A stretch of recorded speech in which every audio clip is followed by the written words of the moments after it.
Aking anak ay nakapagtapos ng batas, law, at pumasa sa bar. Maaari siguro, pwede kong patakbuhin presidente. May advantage ka kasi pag ikaw ay nagtapos ng batas, law graduate, abogado, ay kung wala kang natapos, paano mong bibigyan ng solusyon ng problema ng bansa? Nakakahiya ka. Pabaksak ang Pilipinas.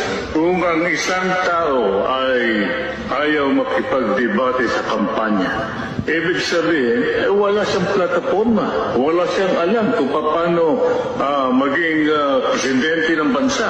Hindi, influence peddler lahat yan sa Malacanang.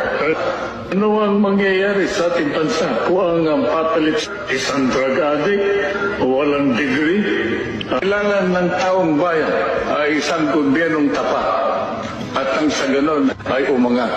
Anong silbi ng pagkakaisa kung ang iboboto naman ninyo ay ang mga nagkakaisang magnanakaw? Ay kayo bahala.